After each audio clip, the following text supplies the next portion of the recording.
जी, अस्सलाम वालेकुम। Can you hear me properly?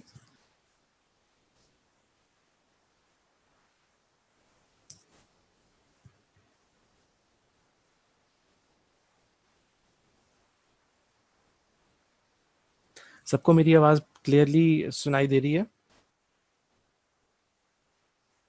जी। बेटा आप टाइम पे आया करें। I mean it's 10 o'clock and I can see it's just 71 students are in the list. Why is it so?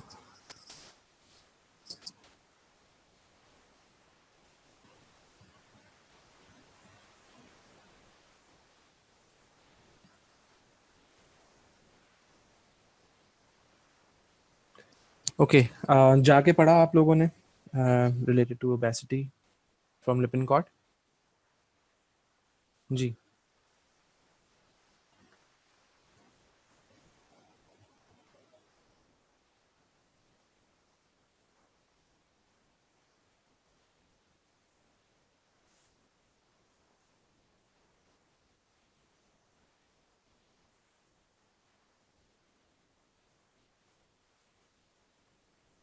Okay जी, जितनी देर तक बाकी स्टूडेंट्स आते हैं, क्लास मैक्सिमम नंबर पूरा होता है, उतनी देर तक हम कुछ चीज़ों को दोबारा से डिस्कस कर लेते हैं, कुछ रिवाइज कर लेते हैं।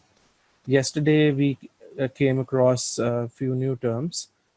The one was metabolic syndrome, and the other one was hypoventilation syndrome. So, um, any one of you would like to tell me something about what is your understanding that has been developed yesterday after yesterday's lecture about the metabolic syndrome? जी, जब जब भी कभी ये term आएगी आपके सामने metabolic syndrome, तो what should come into your mind?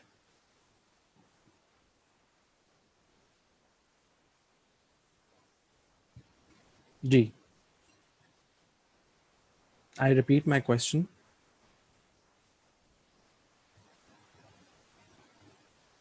What is metabolic syndrome? Okay, that is one of the causes. Okay, okay, very very nice. Okay, ठीक है। और क्या जानते हैं इसके बारे में आप? रूट कॉज क्या होता है? किन लोगों में होने के डेवलप होने के चांसेस होते हैं? क्या पढ़ रहे हैं हम?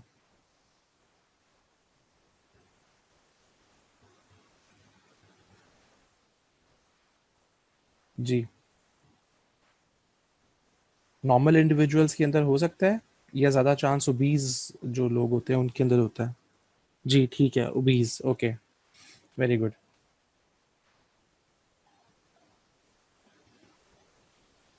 ठीक है, ठीक है। Obese individuals are more prone to develop a condition called as metabolic syndrome. Now, there are few things which, when come into in a particular combination, and evident by the reports or after examination of the patient, उसकी बुनियाद पे आप कहते हैं कि he is going through a syndrome called as metabolic syndrome, and he is at increased risk of developing different type of diseases. What are those findings? I mean, what is the criteria that you will call that particular person as having metabolic syndrome? Dyslipidemia, hypertension. Okay, next. Glucose intolerance. Very good. ठीक है, insulin resistance की वजह से। Okay, glucose intolerance हो जाएगी। और hyper इंसुलिनीमिया होता है शुरू में। ओके, और hypertension and dyslipidemia, or above all BMI more than 30, so that you will call that person an obese individual. अच्छा, कौन कौन सी चीज़ों का रिस्क बढ़ जाता है आफ्टर डेवलपिंग या after having this condition in the beginning? Somebody is experiencing all of these clinical findings which you mentioned one by one. कौन कौन सी डिजीजेस या कौन कौन से ऑर्गन सिस्टम्स इफेक्ट हो सकते हैं, and that particular person is at increased risk of developing those disorders? Very good. Heart diseases and type 2 diabetes mellitus. ठीक है।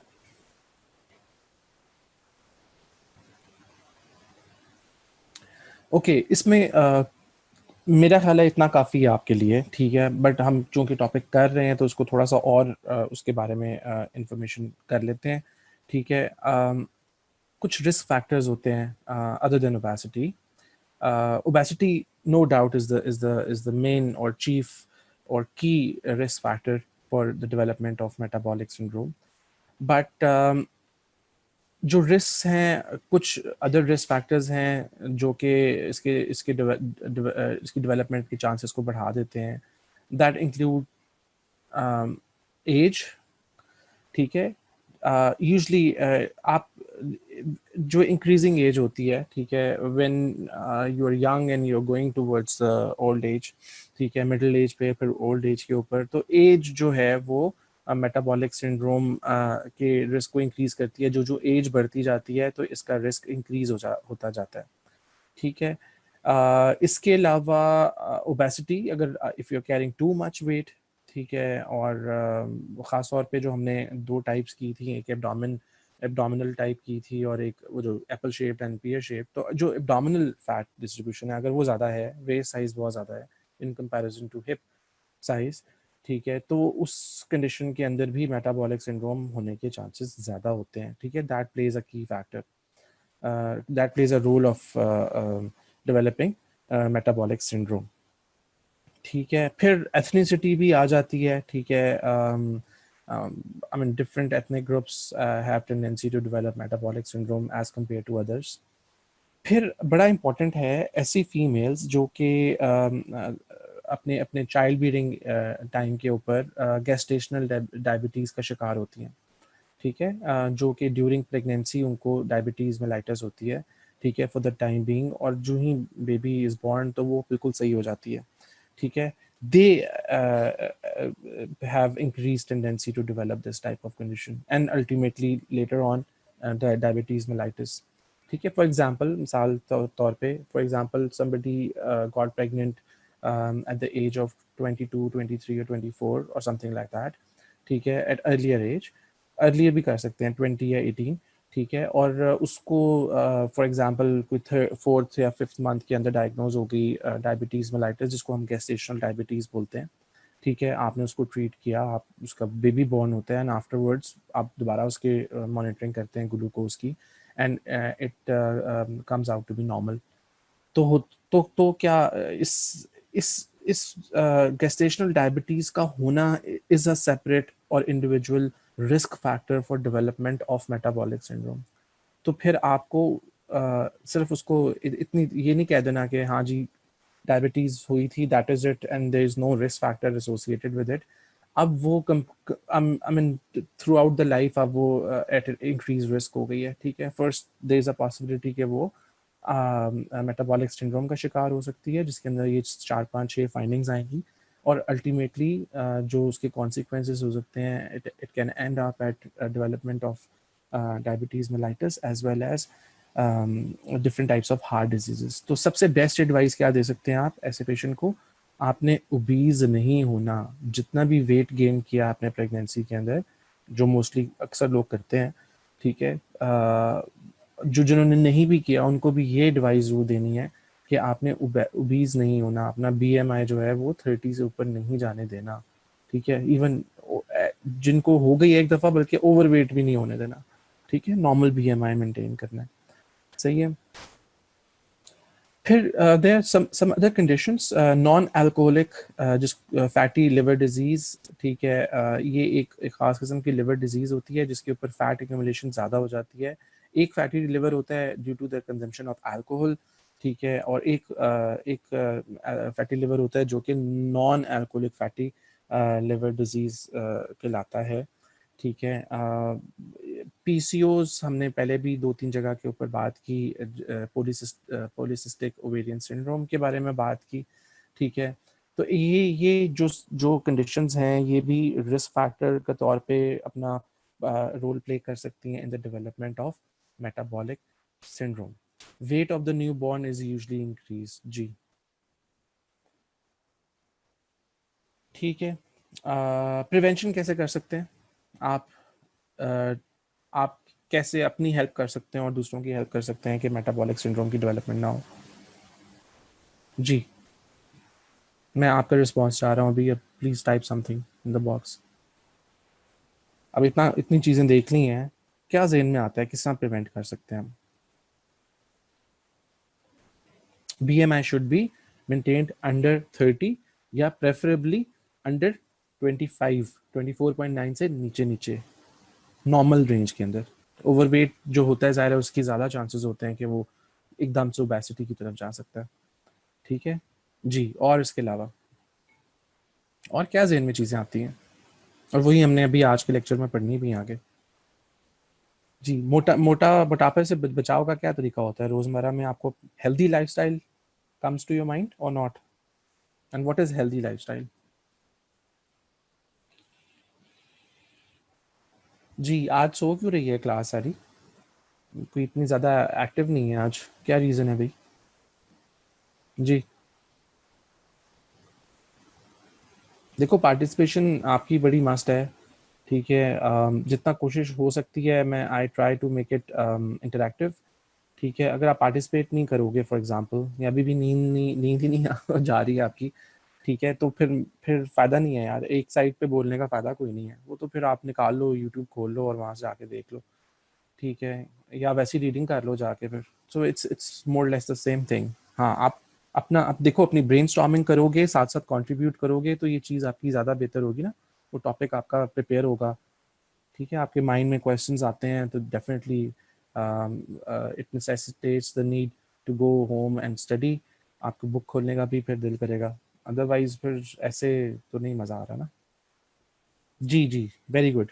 ठीक है, few people have responded here to take less fat, बिल्कुल सही है। कौन से टाइप का फैट? जी, less fat, all types of fat? Fat तो रोज़मर्रा में उसको ज़रूरत है ही ना। कौन सा saturated are you talking about or unsaturated?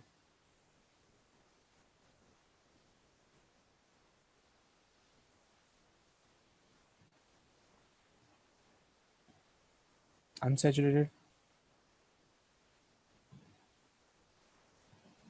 Okay. जी, और इसके अलावा क्या ज़हन में आता है? हेल्दी डाइट पढ़ी है अभी आपने, पीछे बैलेंस डाइट पढ़ी है, उसके अंदर क्या-क्या कंपोनेंट्स हैं? उसको क्या रोज़मर्रा में ज़्यादा इस्तेमाल करना चाहिए?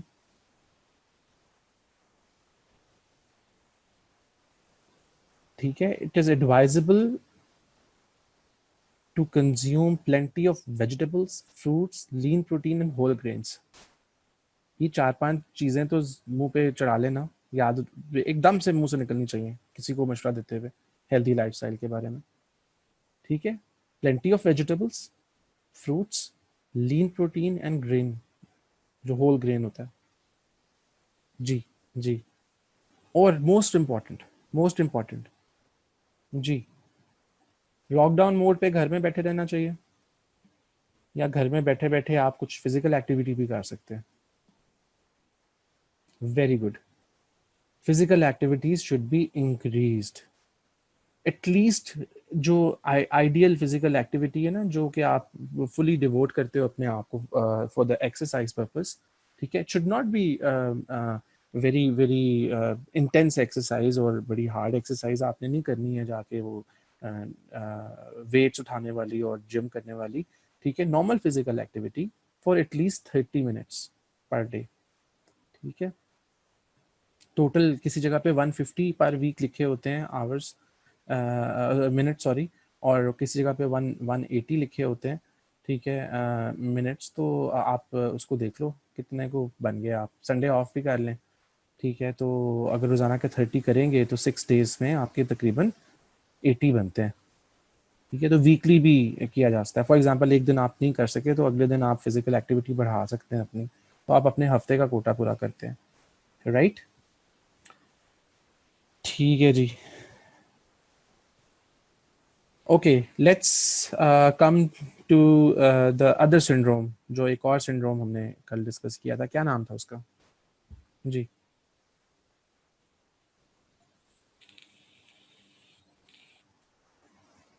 जी, जी।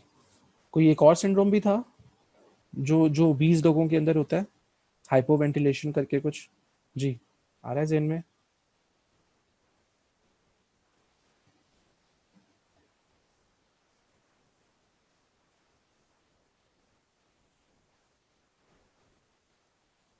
क्यों होता है हाइपोवेंटिलेशन सिंड्रोम, और क्या होता है इसके अंदर? जी वेरी गुड, ओबेसिटी, ठीक है, और होता क्या है? ऑक्सीजन लेवल्स को क्या होगा और कार्बन डाइऑक्साइड लेवल को क्या होगा?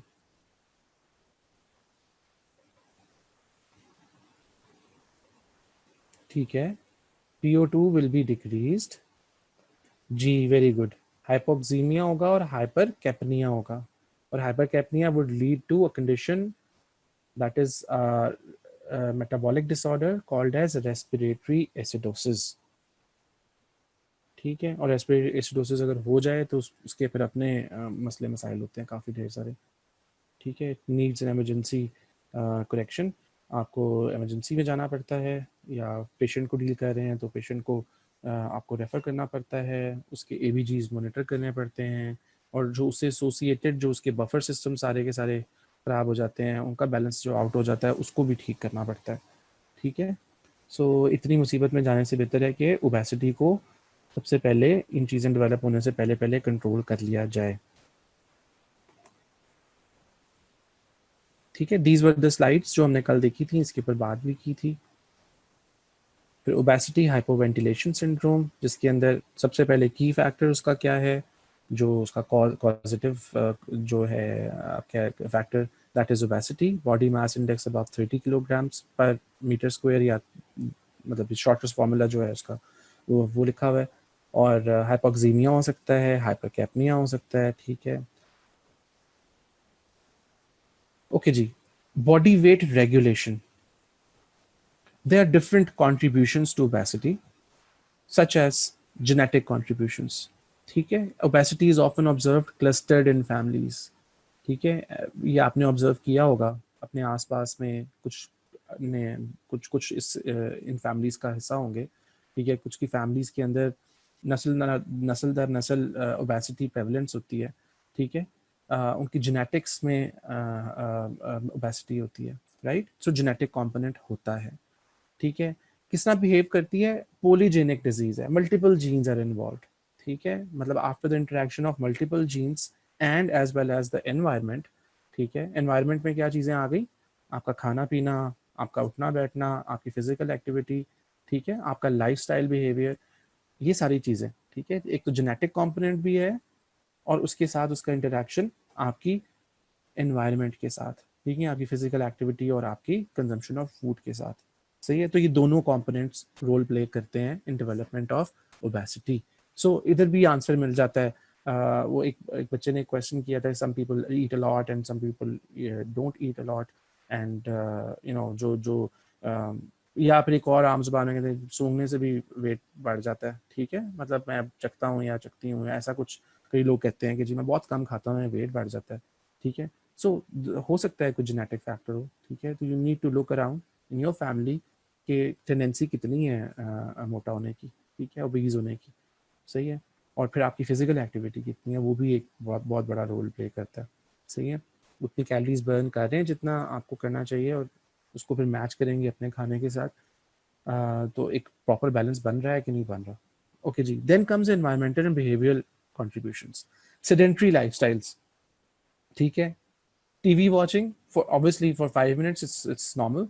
ठीक है, फॉर आवर इट्स नॉर्मल। हाँ, sitting in front of the TV, ठीक है, having having too many snacks along, ठीक है, खाना भी वहीं खा रहे हैं और बिंज ड्रामा वॉचिंग कर रहे हैं।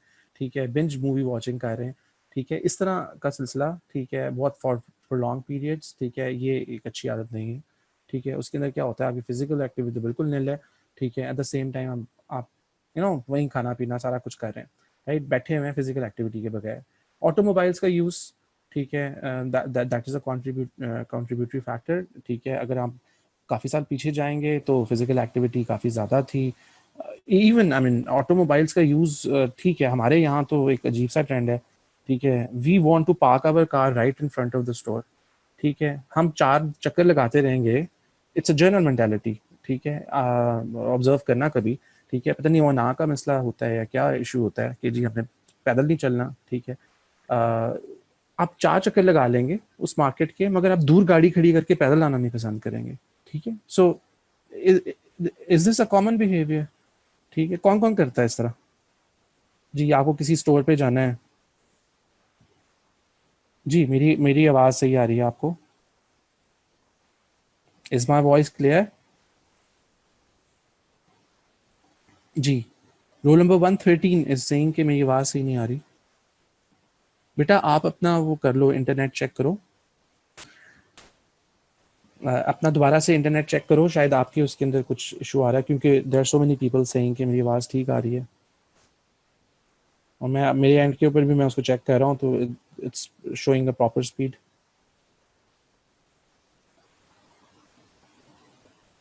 ठीक है, ओके ओके।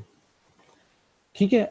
सो सो ये होता है ना, ये रोज़मर्रा में आप नोट करते होंगे, खुद भी करते होंगे काफ़ी लोग। ठीक है, आपकी फैमिली में काफ़ी मेंबर्स ऐसे करते होंगे। ठीक है, देखो until unless somebody has a disability, अल्लाह माफ़ करे, किसी का घुटना ख़राब है, किसी को कोई फिज़िकल डिसेबिलिटी है, ठीक है, किसी कोई चल नहीं सकता, ठीक है, किसी को कोई एड की ज़रूरत है, कोई व्हीलचेयर की ज़रूरत है, उस कंडीशन में तो समझ आती है। ठीक है, मगर अगर आप बिल्कुल नॉर्मल हेल्दी इंडिविजुअल हो, ठीक है, यू कैन वॉक ईज़िली, तो I mean there is no point. यार क्या फ़र्क पड़ता है? आई मीन 500 मीटर्स अगर आप दूर गाड़ी खड़ी करके आप आ जाते हो, ठीक है? तो एक ऑटोमोबाइल्स में फिर एक वो ड्राइवर कॉन्सेप्ट, ठीक है? Most of the people use drivers. उसमें क्या होता है, वो तो बिल्कुल ही दरवाज़े के ऊपर उतारता है ना आके, ठीक है? और वापसी के भी ऊपर भी वो जहाँ भी खड़ा होता है, आप निकल के, फॉर एग्ज़ाम्पल हम कॉलेज की बात करते हैं, ठीक है? आप निकल के आप उसको पहले ही फ़ोन कर देते हो कि मैं गेट पे पहुँच रहा हूँ या पहुँच रही हूँ, गेट के सामने गाड़ी ले आओ, ठीक है? आप उससे ये भी पूछ सकते हो कि मैं कहाँ गाड़ी पार्क की है, मैं वहाँ तक आ जाता हूँ, राइट? तो आपकी फिज़िकल एक्टिविटी, आपका फ़ायदा है, उसमें बढ़ सकती है। जी, जी, लोग बीच सड़क के फूल मेरे सामने।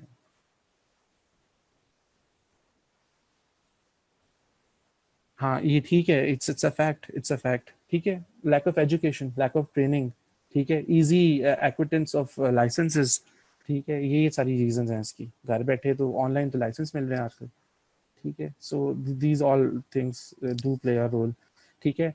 कंप्यूटर यूसेज बढ़ गया है, ठीक है? हर चीज़ आप ऑनलाइन आजकल तो, स्पेशली अगर हम आजकल बात करें तो अ, उम, मैं अपनी बात करूँ, आप लेक्चर जब देते हो, फिज़िकल लेक्चर देते हो, आप मूव करते हो, राइट?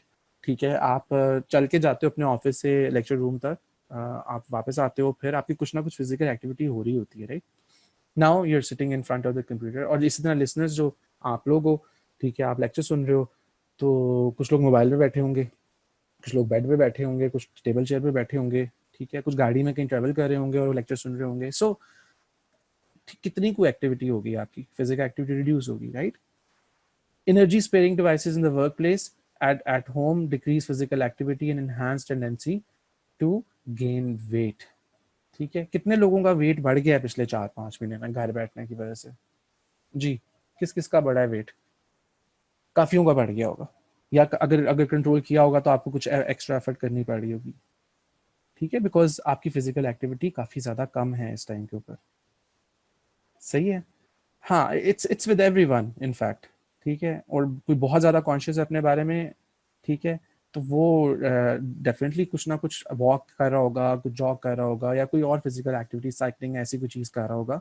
मगर जो रूटीन के लोग हैं, जो आम जनता होती है, ठीक है, वो वेट गेन कर जाती है, ठीक है, मगर एडवाइस इज, ठीक है, एडवाइस क्या मैंने करनी है, द सजेशन इज कि आप लोग अपना वेट कंट्रोल में रखेंगे, उसको चेक रखते रहेंगे, ठीक है, और अपने आप को फिट रखेंगे। ओके जी। आपके सामने ये एक दो आइडेंटिकल ट्विन भाई हैं, देख लें इनको, ठीक है? कंबाइंड वेट इनका है 1300 पाउंड्स, दोनों का, और similarity in body shape. So could it be genetic, जो हमने पीछे बात की थी, genetic factor? There is a possibility multiple genes, identical twins हैं, तो जेनेटिक जो सिमिलैरिटी है, वो that is highly likely in this case. एक जैसे हैं बिल्कुल, शक्लें भी एक जैसी हैं और उनकी जसामत भी एक जैसी है, ठीक है। This determines the possibility of multiple jeans involvement in development of obesity. Obviously खाते भी ज़्यादा ही होंगे, ठीक है, अब वो लेप्टिन भी डेफिशिएंसी हो सकती है, there is a possibility, there other some other types of genes hormones कोई इनके एबनॉर्मलिटीज हो सकती हैं, वो बहुत डिटेल नहीं, but just look at this picture and make understanding that the genetic influence is there. फिर अपने लेफ्ट साइड के ऊपर देखिए, ये आपको एक दो चार्ट नजर आ रहे हैं, ठीक है। इन दोनों चार्ट्स का मतलब क्या है, इन दोनों चार्ट्स का मतलब या बेसिक थीम क्या है, दैट इज आपका एक सेट बीएमआर है, आपका एक सेट मेटाबॉलिक रेट है, ठीक है, जिसके मुताबिक आपकी बॉडी रोजमर्रा में under different circumstances move on करती है, ठीक है, वो वेट कैरी करती है, ठीक है। फॉर एग्जाम्पल आपका एक बेस लाइन डेवलप हुआ हुआ है, आपकी बॉडी, आपके डिफरेंट हार्मोनल इन्फ्लुएंसेस हैं, आपका खाना पीना, आपकी फिजिकल एक्टिविटी, आपकी एक बेस लाइन डेवलप हुई हुई है, ठीक है। दो एक तरह के एक्सपेरिमेंट्स किए गए, ठीक है, जिसके ऊपर एक खास किस्म के लोगों को लिया गया जिनकी एक बेस लाइन डिटरमिन की गई, उनका एक बॉडी वेट देखा गया जो कि काफ़ी अर्से से मेंटेन था, ठीक है, एक खास रूटीन को फॉलो करते हुए। उनको कुछ थोड़े से टाइम के लिए, लाइक वो 15 डेज और 1 मंथ और 2 मंथ्स ऐसा कुछ, ठीक है, फोर्स्ड ओवर ईटिंग करवाई गई, जो कि उनकी रूटीनली नहीं करते थे, वो रूटीन में उनका ऐसा कुछ ईटिंग हैबिट्स नहीं थी, ठीक है, मगर उनको फोर्स्ड ओवर ईटिंग करवाई गई, ठीक है। एंड फिर उसके ऑब्जर्व किया गया, एंड ऑब्जर्व ये किया गया कि there was a remarkable weight change, उनके इंक्रीज हो गया बॉडी वेट, ठीक है, as indicated by this sharp increase, ये देखो आप, ठीक है। और उसके बाद फिर कुछ और टाइम के लिए उनको नॉर्मल दोबारा से, जिस तरह की वो जिंदगी गुजार रहे थे, नॉर्मल जो उनकी ईटिंग हैबिट्स थी उसके ऊपर दोबारा उनको रिज्यूम कर दिया गया। और ये ऑब्जर्व किया गया कि फॉर द टाइम बीइंग अगर आप किसी को फोर्स्ड ओवर ईटिंग करवाते हो, ठीक है, तो वो अगर तो कंटिन्यूस बेसिस के ऊपर फोर्स्ड या वैसे ही ओवर ईटिंग करता रहता है, ठीक है, तो फिर तो ये वेट बढ़ता जाएगा, एक खास किसी एक पॉइंट के ऊपर आके बिल्कुल स्टेबल हो जाएगा, जिससे नीचे आना मुश्किल काम है। मगर फॉर द शॉर्ट टाइम, ठीक है, अगर आप किसी वजह से 1 महीना 2 महीने ज्यादा खाना खा गए हो, ठीक है, फिजिकल एक्टिविटी कम है, तो जो आपका एक बेस लाइन डेवलप हुई है आपके different hormonal, under the influence of different hormones, आप दोबारा अपनी नॉर्मल रूटीन में आओगे तो आप दोबारा उसी वेट के ऊपर फॉल कर जाओगे विदाउट एनी एक्स्ट्रा एफर्ट, ठीक है। लाइकवाइज अगर आप ये नीचे वाले ग्राफ को देखें तो अगेन एक बेस लाइन है, ठीक है, फिर एक पर्टिकुलर सेट ऑफ स्टूडेंट्स कह रहा हूँ, पर्टिकुलर सेट ऑफ इंडिविजुअल्स को टेस्ट किया गया, जिसके अंदर forced under eating for a particular period उन पे एक्सपीरियंस की गई, और फिर ऑब्जर्व किया गया कि उस पीरियड के लिए जो रूटीन के अंदर नॉर्मली उनकी ग़िज़ा थी, ठीक है, उनकी ईटिंग हैबिट्स थी, उससे हट के आपने उनको बिल्कुल फास्टिंग वाले लेवल के ऊपर ले गए, बहुत कम कैलोरी फूड दिया, ठीक है, और आफ्टर सम टाइम आपने उनका वेट चेक किया तो weight was found to be reduced, और फिर आपने उनको दोबारा रिज्यूम कर दिया उनकी नॉर्मल एक्टिविटी या नॉर्मल लाइफस्टाइल के ऊपर, और फिर आपने आफ्टर सम टाइम नोट किया वो दोबारा अपनी बेस लाइन के ऊपर वापस आ गए, ठीक है। सो दो तरह की चीजें हैं इस पूरे स्लाइड के ऊपर। एक जगह पे आप जेनेटिक इन्फ्लुएंसेस देख रहे हैं, the role of genes in development of obesity, और यहाँ आप खाने पीने से किस तरह ओबेसिटी बढ़ती है, ठीक है। अगर तो कंटिन्यूस बेसिस के ऊपर बहुत ज़्यादा अपनी जो आप एनर्जी कम कंज्यूम कर रहे हैं, कैलोरीज कम बर्न आउट कर रहे हैं और खाना ज़्यादा खा रहे हैं, ठीक है, कंटिन्यूस बेसिस के ऊपर लाइफस्टाइल बन गया, फिर तो ये बढ़ता ही जाएगा ना, ठीक है, ये बेस लाइन उठ के यहाँ आ जाएगी, सही है। फिर अगेन बेसिक कॉन्सेप्ट पे जाएंगे वापस। बेसिक कॉन्सेप्ट क्या बताया था आपको, एडिपोसाइट्स वाला। फॉर सम टाइम क्या हुआ है इस केस के अंदर, क्या हुआ है इस केस के अंदर, क्या हुआ है एडिपोसाइट्स के साथ जी, number is not changed, hypertrophy हुई है, हाइपरप्लास्टिसिटी नहीं हुई, जी जी, ठीक है। फॉर एग्जांपल इसके पास 1 मिलियन डिपोसाइट्स हैं, ठीक है, बल्कि हम कम कर लेते हैं इसको, हम 1000 कर लेते हैं, 100 कर लेते हैं, कोई भी एग्जांपल सेट कर लें, ठीक है। एक शॉर्ट टाइम के लिए उसने ओवर ईटिंग, आपने फोर्स ओवर ईटिंग करवाई, तो क्या हुआ, उन एडिपोसाइट्स के अंदर ज़्यादा कंटेंट भरना शुरू हो गया, ठीक है, फैट कंपोनेंट ज़्यादा होना शुरू हो गया, दे गॉट स्वोलन अप, ठीक है, और वेट आपका बढ़ गया। जब वो नॉर्मल अपनी फिजिकल एक्टिविटी और डाइट के ऊपर वापस आता है तो after some time there will be a shrinkage of those adipocytes और उसका वेट दोबारा नॉर्मल वापस आ जाता है।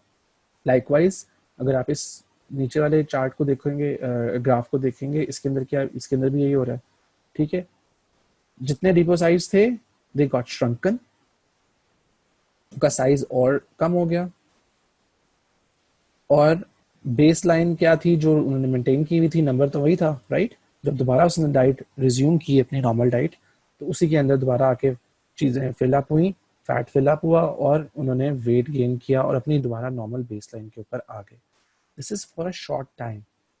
जब आप बहुत लॉन्ग टाइम्स के लिए, लाइक 3-4 साल अगर कोई ओवर ईटिंग करता करता करता और अपना एक खास किस्म का लाइफ स्टाइल में कर रहा है, जिसमें जिसमें उसका जिसमें उसकी कंजम्पशन कम हो रही है कैलोरीज की, बर्न आउट कम हो रहा है, ठीक, फिजिकल एक्टिविटी कम है और consumption of food is enhanced, तो क्या होगा, ये वापस नहीं आएगा, फिर ये ऊपर ही जाएगा और एक नई बेस लाइन बनाएगा, because the number of the adipocytes will be increased. सही है, उसको कम लाने के लिए फिर लगेंगे 10 साल आपको, ठीक है। पहले तो रिड्यूस करेंगे आप उसको, श्रिंक करेंगे साइज को, और फिर वो नंबर खत्म करने के लिए आप मेंटेन करेंगे उसको for up to many years. तो फिर आप दोबारा से इस बेस लाइन के ऊपर वापस आएंगे। जी जी जी, 10 ईयर्स,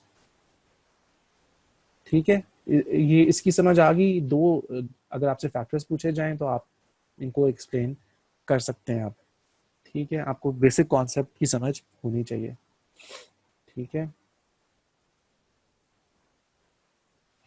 क्यों नहीं समझ आया, इसमें क्या है समझने वाला, क्या समझ नहीं आया? आप क्वेश्चन करेंगे, अब मुझे क्वेश्चन करके पूछिए कि एग्जैक्ट क्या समझ नहीं आया। ये तो बहुत पहले बताया था आपको, हाइपरप्लेजिया और hypertrophy. Okay, the basic concept lies behind the fact that आप इनिशियली वेट गेन करते हैं। मैं एग्जांपल देता हूं, अभी आप 1-2 महीने 3 महीने हुए हैं, ठीक है, you have for example have reduced physical activity, आपके नंबर ऑफ एडिपोसाइट्स जो आपकी बॉडी के अंदर थे जब आप बिल्कुल नॉर्मल बीएमआई मेंटेन कर रहे थे, ठीक है, शुरू में क्या होता है, जो फैट आप एक्स्ट्रा डिपॉजिट करोगे due to excessive intake of food, excessive calories, decrease burnout, वो जाके उन्हीं एडिपोसाइट नंबर के अंदर जाके फिटन होना शुरू होगा और आपका वेट बढ़ना शुरू होगा। मगर प्रोलॉन्ग टाइम्स के लिए देखो, गुब्बारा है, उसके अंदर हवा भरेंगे, उसकी कैपेसिटी है, राइट, सही है, उसके अंदर एक कैपेसिटी है ना, हर गुब्बारे की कैपेसिटी होती है। अगर उसके अंदर हवा भरते जाएंगे भरते जाएंगे भरते जाएंगे, उसकी कैपेसिटी एक्सीड कर जाएगी तो क्या होगा, गुब्बारा फट जाएगा। ऐसे ही है।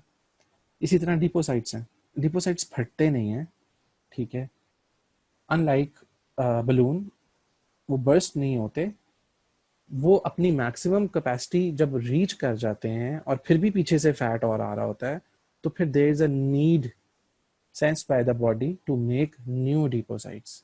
फिर नंबर बढ़ता है आपका, आपकी बॉडी के अंदर। एक दफा नंबर बढ़ जाए तो 10 साल लगते हैं उसको डाई ऑफ होने के लिए, ठीक है। नंबर बढ़ जाएगा तो फिर क्या होता है, जब आप वेट रिड्यूस करते हो, कुछ लोगों ने ऑब्जर्व किया होगा, यार मैं वेट रिड्यूस करता हूँ मगर मैं जो ही नॉर्मल डाइट रिटेन दोबारा से रिज्यूम करता हूँ, 2 महीने में मैंने वेट रिड्यूस किया होता है जान मार के, और 2 महीने बाद ही मेरा दोबारा वेट उतना ही हो जाता है। तो that means the number of adipocytes is already increased, ठीक है।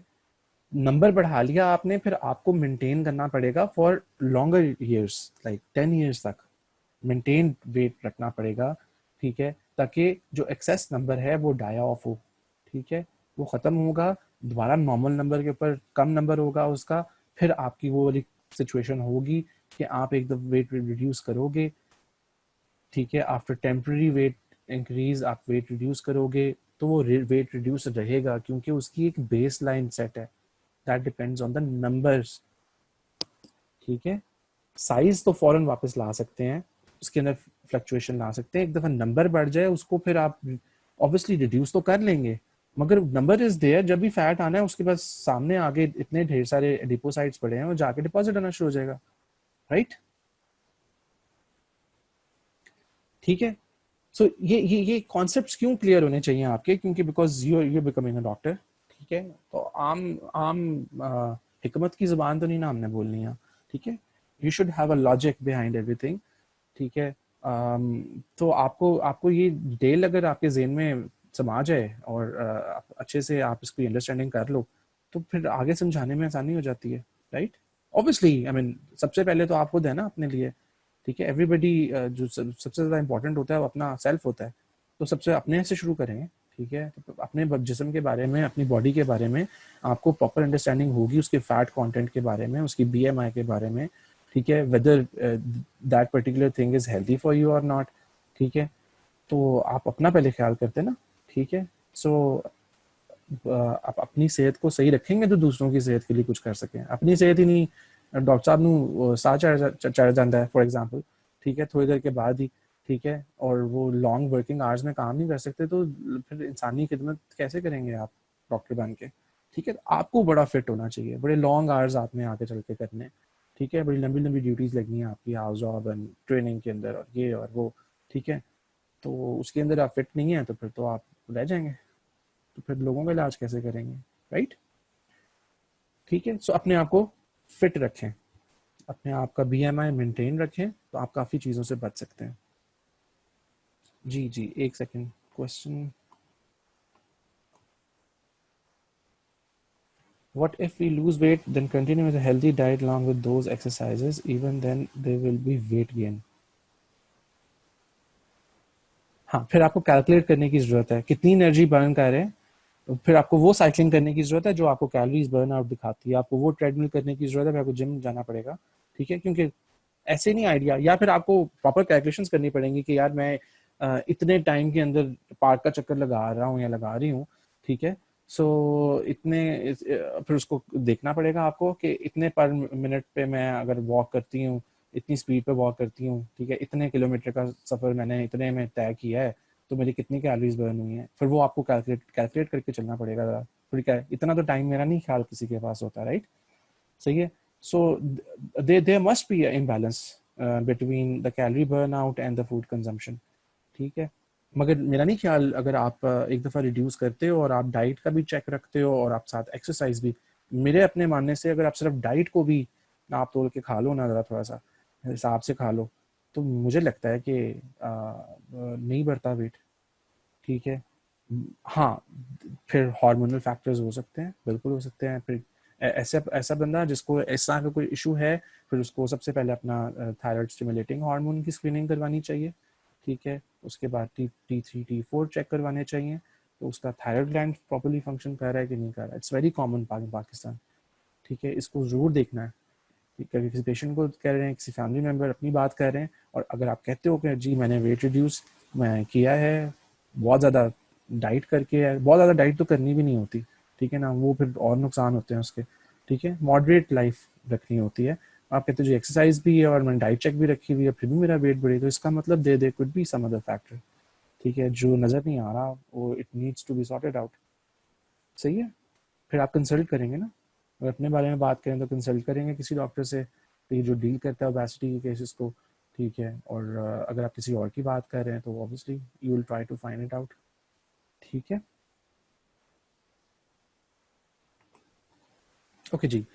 Now weight reduction, weight reduction कैसे कैसे कर सकते हैं? एक हमने बात कर ली, हम खाने के अंदर एक मॉडरेशन ले आए हैं अगर, ठीक है? क्या खाना है क्या नहीं खाना हमें अब सब कुछ पता है, ठीक है? अब हमने डिटेल में वाइटामिन किए, डिटेल में मिनरल्स किए, डिटेल में हमने मेन कंपोनेंट्स हर चीज़ के कर लिए, ठीक है? हमें कैलोरी इनटेक आउटपुट, हमें पर केजी वेट के लिहाज से हमें आइडिया है, ठीक है? हम दोबारा देख सकते हैं रेफरेंस चार्ट को भी, हमें पता है कि कौन कौन सी चीज़ें हमारे बैलेंस डाइट के अंदर होनी चाहिए, ठीक है? जो कि हमारे लिए हेल्दी भी हैं, जिनके बगैर हमारी बॉडी का गुजारा भी नहीं है, वो हमें रखते हुए हमें एक्सेस फैट को डिपॉजिट होने से बचाना है, हमें ओबीज नहीं होना, राइट? फिर हमें पता है कि हमने फिजिकल एक्सरसाइज करनी है, ठीक है? So weight reduction helps to reduce the complications of obesity including diabetes and hypertension. इसके अलावा बहुत ढेर सारी, मैंने आपको लंबी लिस्ट दिखाई थी ओबेसिटी से रिलेटेड, काफ़ी ढेर सारी, इवन कैंसर्स भी अब तो एसोसिएट हैं करते हैं, ठीक है, different types of cancer associated with obesity. Decrease energy intake और इंक्रीज एनर्जी एक्सपेंडिचर, ठीक है, या इनका बैलेंस रखें. अगर आप पतले हैं ऑलरेडी तो इनका बैलेंस रखें, और अगर आप ओबीज हैं तो आपको फिर डिक्रीज करनी है एनर्जी इनटेक और इंक्रीज करनी है एनर्जी एक्सपेंडिचर, मतलब एक्सरसाइज ज़्यादा करनी है, ठीक है. Once weight loss is achieved, weight maintenance is a separate process, in fact it is a challenge, ठीक है, that requires vigilance as the majority of patients regain weight after they stop their weight loss efforts. ठीक है, जो आपका वाला बात हुई थी जिसके ऊपर हम बात कर चुके हैं, मैं जब भी क्वेश्चन भी किया था, अक्सर नहीं ऑलमोस्ट सारों के साथ ऐसे ही होता है, ठीक है. तो वो यूजली फिर वेट गेन करते हैं, वो कहीं ना कहीं लापरवाही हो रही होती है, लग ऐसे ही रहा होता है कि आपने आप नहीं उतना कर रहे. वो होता क्या है, खाना तो आप खा रहे हो तो रूटीन में सारों के साथ बैठ के, मगर आप एक्सरसाइज कोई नहीं कर रहे होते. एक्सरसाइज मींस एक्टिव एक्सरसाइज भी, भागना दौड़ना वो वाली भी, और जिम भी हो सकता है, और रूटीन के काम भी हो सकते हैं. घर में कितनी दफ़ा सीढ़ियाँ चढ़ लेते हैं, राइट, कितनी दफ़ा उठ के काम कर लेते हैं, सही है. तो ये सारी चीज़ें. Physical activity, increase in physical activity can create energy deficit, although adding exercise to hypocaloric regime may not produce a greater weight loss initially. ठीक है. 14 से 21 days, अक्सर लोग डाइटिंग छोड़ देते हैं, 2 हफ्ते डाइटिंग की एक्सट्रीम, यार कोई नहीं फर्क पड़ा, ये तो उल्टा बढ़ गया, ठीक है, या उतना का उतना ही, टस से मस नहीं, मुझे कोई फर्क नहीं पड़ेगा, मैं क्यों कॉम्प्रोमाइज करूं, मैं तो खाना खाना है. ऐसा नहीं करना, ठीक है. आपकी जो एक बेस लाइन सेट हुई होती है एक खास टाइम के बाद, ओबीज होने के बाद, वो एक बेस लाइन वेरी करती जाती है ना, ठीक है, वो उसको वहां से टस से मस होने के लिए थोड़ा सा टाइम चाहिए होता है. तो 2 से 3 हफ्ते तो वैसे ही भूल जाओ ना कि कुछ होना है, उसके बाद फिर बड़ा रिमार्केबल रिजल्ट आना शुरू होता है, ठीक है. तो all those who are going to suggest someone to reduce weight, उनको कहेंगे 2 से 3 हफ्ते, कोई चक्कर नहीं है किसी किस्म का, ठीक है. सोचना भी नहीं है, वेइंग मशीन की तरफ भी नहीं जाना, बस शुरू में कर लिया, 3 हफ्ते के बाद फिर वेइंग मशीन देखना शुरू करनी है, ठीक है. After adopting a particular diet habit, और या जो लेस कैलोरी डाइट या एक्सरसाइज, ठीक है. Okay. Exercise is a key component of programs directed at maintaining a weight loss. Caloric restriction, most commonly practiced approach to weight control. Extreme dieting is not allowed and should not be allowed and should not be encouraged to anyone. Extreme dieting, जो लोग बिल्कुल फाके पे चले जाते हैं, कुछ भी नहीं खाते, उसके बहुत ज़्यादा नुकसान हो सकते हैं. देखो, आपको सिर्फ फैट कम नहीं करना है, ठीक है, आपकी नॉर्मल बॉडी फंक्शंस को विटामिन्स भी चाहिए, मिनरल्स भी चाहिए, और किसी हद तक प्रोटीन, कार्बोहाइड्रेट्स और फैट्स भी चाहिए. वो कौन से टाइप के चाहिए वो आप डिटेल में डिफरेंट फूड प्रोडक्ट्स जो भी यूज़ करते हो उसमें आप देख सकते हो, ठीक है, ये मोटा करने वाले हैं या नहीं है. मगर एक ख़ास प्रोपोर्शन इन सारी चीज़ों का आपको रोज़मर्रा की ज़िंदगी में चाहिए, ठीक है. तो जो बिल्कुल क्रैश डाइटिंग है वो नहीं, ठीक है. हाँ, किसी शादीशुदी है या कोई किस तरह का कुछ है तो वो तो समझ शायद आती है, वो भी वैसे नहीं करना चाहिए. आप क्यों नहीं पहले से फिट रखते अपने आप को, otherwise there is no need to go for a crash dieting. ये बहुत ज़्यादा डेट्रीमेंटल हो सकती है आपकी हेल्थ के लिए. इवन ओबेसिटी शायद इतना नुकसान नहीं करेगी जितनी क्रैश डाइटिंग कर सकती है, ठीक है. इस चीज़ का पता होना चाहिए आपको. 1 पाउंड जो आप कैरी कर रहे हो of adipose tissue, that corresponds to approximately 3500 calories. तो 1 पाउंड कम करने का मतलब is associated with the 3500 kilocalories, ठीक है. तो effect of caloric restriction on the reduction in adipose tissue आप देख सकते हैं. अगर आप की एवरेज रोजाना की kilo calories requirement like 2000 kilo calories है फॉर एग्जांपल, ठीक है, और आपने उसको रिड्यूस करके 1000 पे ले आते हो किसी भी तरीके से, तो 3 दिन या 3.5 दिन के बाद आपकी 3500 कैलोरी सेव हो जाएंगी. तो 1 पाउंड आपका आफ्टर दैट पर्टिकुलर टाइम, 2 से 3 हफ्ते के बाद आपका हर 3 दिन के बाद आपका कुछ वेट गिरना चाहिए थोड़ा सा, ठीक है. Then comes a pharmacological treatment, ठीक है. 3 डिफरेंट किस्म के ड्रग्स हैं जो पूरी दुनिया में यूज़ किए जाते हैं. पाकिस्तान की बात करेंगे तो आपको सिर्फ number 1 is available, number 2 and number 3 आपको एग्जाम पॉइंट ऑफ व्यू के लिए तो ज़रूर पढ़ने हैं, और कल को डेफिनेटली आप में से कई लोग बाहर के एग्जाम से के बाहर के मुल्कों में जाएंगे तो फिर आप उस पॉइंट ऑफ व्यू से अगर देखें तो ये सारे ड्रग्स ही आपको पता होने चाहिए, ठीक है, क्योंकि डिफरेंट पेशेंट्स को डिफरेंट ड्रग्स आप प्रिस्क्राइब करने की ज़रूरत होती है। पाकिस्तान में अनफॉर्चुनेटली पहले नंबर वाला अवेलेबल है, बाकी अवेलेबल नहीं है। अगर किसी को फॉर एग्जांपल चाहिए होता है ऐसा कुछ है तो वो फिर आप आप बाहर से लाने पड़ेंगे। एनीवेज, जो US food and drug administration पूरी दुनिया में जो सबसे रिलायबल मानी जाती है for the use in adults with the BMI of 30 और हायर, ठीक है, 30 से नीचे तो इट्स नॉट इंडिकेटेड ही नहीं है। किसी का बीएमआई 29.9 है तो आप उसको ड्रग ट्रीटमेंट नहीं दोगे, ठीक है, वो it's not a healthy practice, ठीक है। अगर किसी का 30 या 30 से ज़्यादा बीएमआई है और वो सबसे पहले आपने उसको एक्सरसाइज का बताया, उसके बाद आपने उसको डाइट चार्ट के बना के एक मोटा मोटा सा डाइट, वैसे तो न्यूट्रिशनिस्ट आजकल they are into the business, ठीक है, आपने बेसिकली नहीं पढ़ा सही, आपने अप्लाई नहीं किया तो फिर ऑब्वियसली न्यूट्रिशनिस्ट आ गए आपकी जगह लेने, ठीक है। अदरवाइज आप अगर ये प्रॉपर तरीके से पार्ट्स पढ़ लो सारे तो आई थिंक आप it should be a part of your treatment, ठीक है ना। There is no need for anyone, ठीक है, एनीवेज, ठीक है, बट इट डिपेंड्स कि आपका फोकस क्या है, सही है, आप इसके ऊपर जोर दे रहे हैं कि नहीं दे रहे। आप एक अच्छा डाइट चार्ट बना के दे सकते हैं पेशेंट को या नहीं दे सकते। खैर एनीवेज वो बात की बातें, हम एग्जाम पॉइंट ऑफ व्यू से आपके करिकुलम पॉइंट ऑफ व्यू से बात करेंगे। बीएमआई ऑफ 30 और हायर, ठीक है, ये शर्त है पहली, इससे नीचे drugs, no drugs. Number 1, Orlistat, the most commonly prescribed drug in all over the world to reduce obesity. इसका मैकेनिज्म ऑफ एक्शन आपको पता होना चाहिए, एमसीक्यू में पूछा जा सकता है, एससीक्यू एज अ होल, ये पूरी स्लाइड ये इसी तरह ही आपको लिखनी है अगर आपको फार्माकोलॉजिकल ट्रीटमेंट पूछ ली जाती है, ठीक है, बायोकेमिस्ट्री में पूछी जा सकती है, ठीक है, it's very important. It decreases the absorption of dietary fat, ठीक है, खाना खाने से पहले खानी होती है ये 30 मिनट्स पहले, और काम क्या करती है जाके, ये एब्जॉर्प्शन को रोक देती है जितना भी डाइटरी फैट आप यूज कर रहे होते हो, ठीक है। तो एज सच आपको इतना ज्यादा चेक रखने की जरूरत नहीं होती फैट के ऊपर फिर, ठीक है, क्योंकि उसने एब्जॉर्ब नहीं होना आपकी बॉडी के अंदर अगर आप ऑर्लिस्टैट खा रहे हैं तो, सही है। लॉर्केस्ट्रिन प्रोमोट्स सेटाइटी, सेटाइटी क्या था जी, क्या होती है सेटाइटी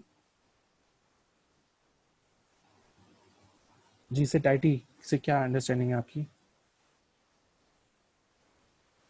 no, nutritionist are not allowed to prescribe this, ये ड्रग ट्रीटमेंट आप लिख सकते हैं, न्यूट्रिशनिस्ट नहीं लिख सकता, वो सिर्फ डाइट चार्ट बना के दे सकता है।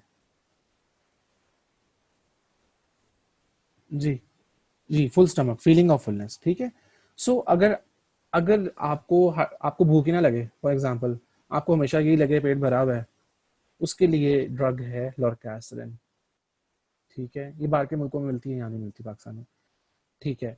कॉम्बिनेशन ऑफ फैंटरमीन या फैंटरमाइन भी बोलते हैं लोग इसको, और and extended release topiramate, combination क्यों जरूरी है? फेंटरमाइन या फेंटरमीन जो भी बोल रहे हैं आप बोल सकते हैं, दोनों सही हैं प्रोनाउंसिएशंस। अकेली देने का नुकसान है, it acts in the CNS to suppress the appetite, at the same time it causes seizures, shivering होना शुरू हो जाती है, सीजर्स, फिट्स पड़ना शुरू हो जाते हैं, ठीक है। तो फिर इसके साथ आपको एक एंटी सीजर ड्रग देना होता है, that is called as topiramate. It is also MCQ, it is also an MCQ. तो फेंटरमीन कभी भी अकेले प्रिस्क्राइब नहीं करेंगे, इधर तो मिलती नहीं है पाकिस्तान में, कभी अमेरिका इंग्लैंड कभी जाएंगे तो इसको अकेले प्रिस्क्राइब नहीं करेंगे, इसको हमेशा टोपिरामेट के साथ प्रिस्क्राइब करेंगे, ठीक है, ये कॉम्बिनेशन ही प्रिस्क्राइब करना है, ठीक है। अकेली दे दी, उसकी भूख तो बेचारे की खत्म हो गई, रुक गई, ठीक है, हाइपोथैलेमस से जो आपका और एक्सिजेनिक सिग्नल था, कौन करता है, चलो रिवाइज करते हैं इसको भी दोबारा। हाइपोथैलेमस में क्या ऐसी चीज होती है, कौन सा ऐसा सब्सटेंस होता है जो कि और एक्सिजेनिक इफरेंट सिग्नल भेजता है? जी जी, न्यूरोपेप्टाइड वाई, ठीक है। तो probably it controls the neurotransmitters as well as neuropeptide Y in the brain or specifically hypothalamus में, and suppresses the appetite. जब ब्रेन के अंदर आप एक ऐसा ड्रग दे रहे हैं जो ब्रेन को अफेक्ट कर रहा है जाके, और ब्रेन सेंट्रली कंट्रोल कर रहा है इस सारे प्रोसेस को, तो फिर देयर इज अ चांस कि इसके कुछ और साइड इफेक्ट्स भी आएंगे। And one of the side effects is seizures, जिसके लिए पहले से ही आपने कॉम्बिनेशन टोपिरामेट का देना है फेंटरमीन के साथ। ठीक है, अगर मोनोथेरेपी देनी पड़ भी जाए तो बहुत शॉर्ट टर्म दे सकते हैं, वो भी अगेन फिर फॉलो अप रखेंगे पेशेंट को। ठीक है, ऑब्वियसली किसी का वजन कम करना है, आपने 20 किलो, तभी जरूरत पड़ रही है ना आपको ड्रग्स देने की। वो 4-5-6 किलो तो वैसे ही आपका एक्सरसाइज और डाइट से कंट्रोल हो जाता है। किसी का बहुत ज्यादा बड़ा होगा तभी ड्रग्स ट्रीटमेंट दोगे, राइट? ठीक है, तो शॉर्ट टर्म तो नहीं होनी, वो 6 महीने के लिए तो प्रिस्क्राइब करोगे ही करोगे। तो इसका मतलब फिर आपको टोपिरामेट साथ देनी है। Their effects on weight reduction tend to be modest and weight regain upon termination of drug therapy is common. ठीक है, फॉर एग्जाम्पल हम बात करते हैं ऑर्लिस्टैट की। जब तक आपने ऑर्लिस्टैट किसी को दे दी, फैट रिड्यूस हो गया, ठीक है, उसकी एब्जॉर्प्शन रिड्यूस हो गई, आपने ये ऑर्लिस्टैट छोड़ी, जो नॉर्मल प्रोसेस है, अगर वो अपना लाइफस्टाइल नहीं चेंज करता या करती, तो जितना डाइटरी फैट लेगा वो फिर ऑब्जॉर्व होना शुरू हो जाएगा, जो हालात पहले थे वो दोबारा वापस आ जाएंगे। लॉर्केस्ट्रिन की बात करते हैं, इसको जब इसको खाएंगे, इसको कंज्यूम करेंगे, तो आपको फीलिंग ऑफ फुलनेस आएगी, आपको कम भूख लगेगी, दिल नहीं करेगा खाना खाने का। ठीक है, तो जाहिर है कम खाना खाएंगे, सूंघेंगे, बहुत कम खाना खाएंगे, बहुत ज़्यादा पेट भर के खाना नहीं खाएंगे, तो वेट रिड्यूस होना शुरू हो जाएगा।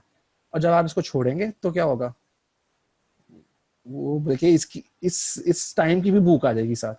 ठीक है, मिलके डबल भूख हो जाएगी।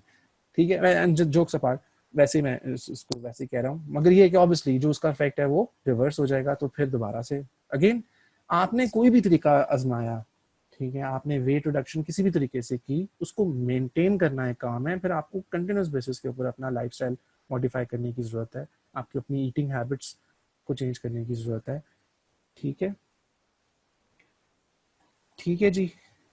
एंड लास्टली, अगर इन सारी चीज़ों के बाद भी वेट रिड्यूस ना हो किसी का, और बहुत सिवियर ओबेसिटी हो, 40 से ऊपर बीएमआई पहुंचा हुआ है, ठीक है, आपको लगता है कि यार इम्पॉसिबल है, ठीक है ना, पेशेंट अग्री करता है और कहता है जी मैं तो भाग नहीं सकता। ठीक है, अब जाहिर है इतना, अगर वो जैसा अभी एक पिक्चर दिखाई थी आइडेंटिकल ट्विंस की आपको, जो 1300 पाउंड वाले थे, फिर उसके अंदर क्या आपके पास ऑप्शन बचती है? फिर आप ऐसे पेशेंट्स के लिए फिर there is a surgical treatment available, जिसमें गैस्ट्रिक बाईपास कर देते हैं। ठीक है, आजकल बड़ी कॉमन हुई हुई है, उसके अपने नुकसान बहुत ढेर सारे होते हैं, मगर आप अगर लॉन्ग टर्म में देखें तो फिर मेरा ख्याल है कि ज़्यादा बेहतर है कि ओबेसिटी से नीचे ले आए उसको आप। ठीक है, उसमें स्टमक साइज को रिड्यूस कर दिया जाता है कई दफ़ा।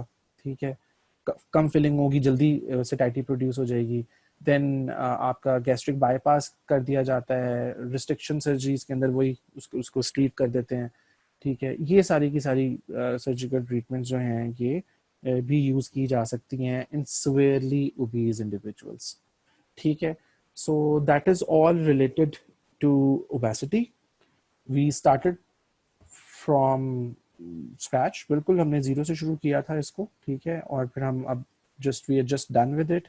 ये जितने भी ट्रीटमेंट ऑप्शंस हैं इसके, अगेन जो इसका की पॉइंट है, जो जो key point to remember about maintaining weight is to adopt a healthy lifestyle. Healthy lifestyle के अंदर एक्सरसाइज है, रेगुलर एक्सरसाइज है, और एक moderate consumption of food on regular basis. ठीक है, so we are left with 5 or 6 minutes. Any questions? जी, any questions related to obesity?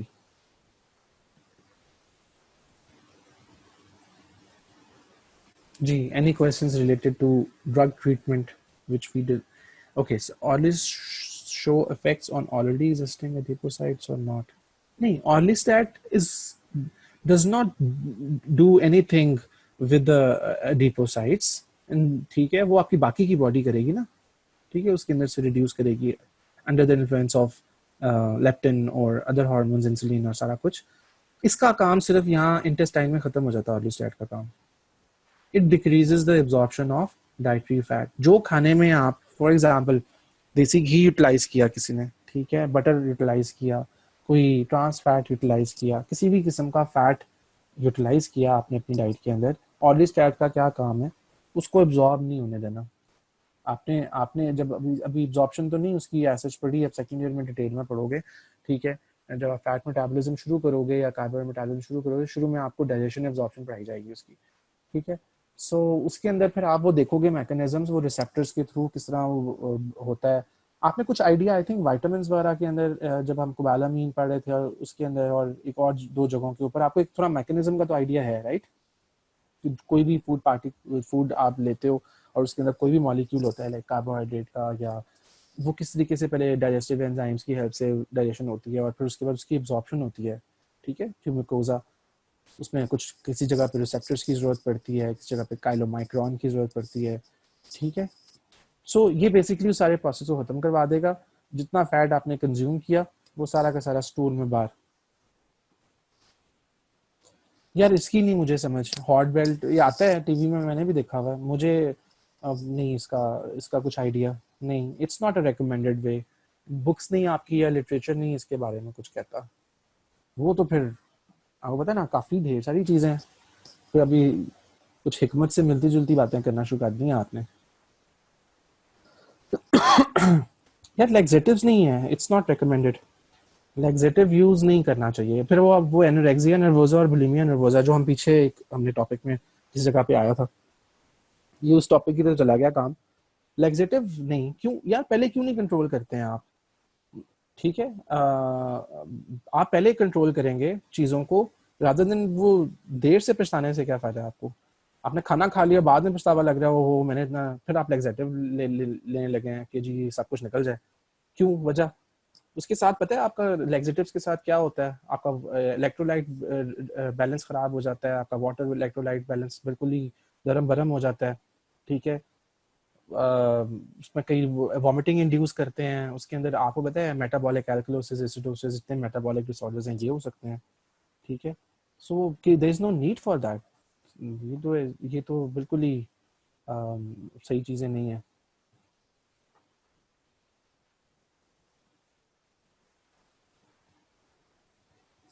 मैं देखूंगा जी बिल्कुल। अब आपने इसमें मेंशन कर दिया, बेल्ट्स मैंने ना यूज किए ना कभी मुझे पता है, मैंने नहीं कभी इंटरेस्ट भी नहीं बना। मैं definitely I will after this lecture definitely I will try to find out कि बेल्ट्स किस तरह काम करती हैं।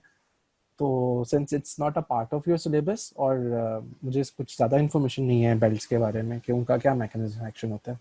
हो सकता है जिस तरह आप बता रहे हो इस तरह ही होता हो, but definitely I will have a look.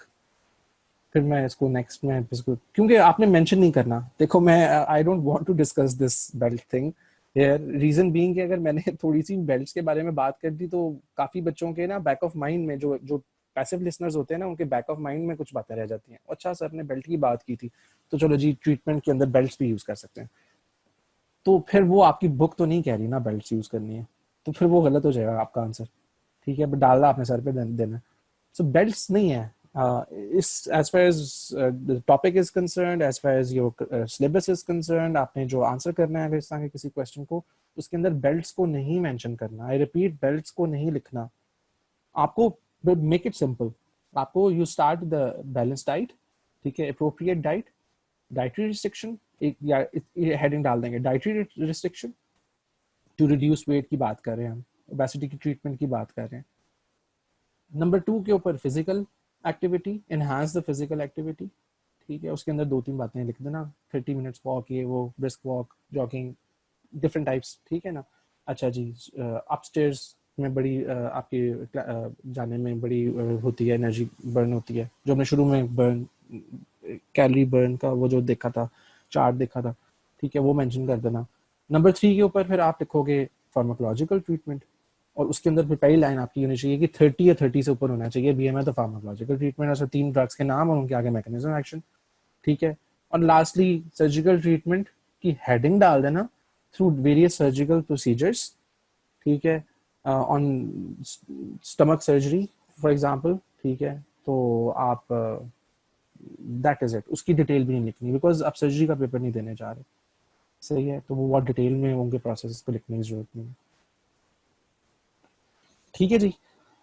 Water absorption from intestine, and orlistat decreases the fat absorption. ना फैट रहने देना है और ना वाटर रहने देना है, क्या क्या करना चाह रहे हैं आप बॉडी के साथ? Okay, will talk about it in next lecture. Time is up. ठीक है, any questions, go home study it और फिर come up with the questions. फिर in the beginning of next lecture we will discuss that. Thank you so much. अल्लाह हाफिज.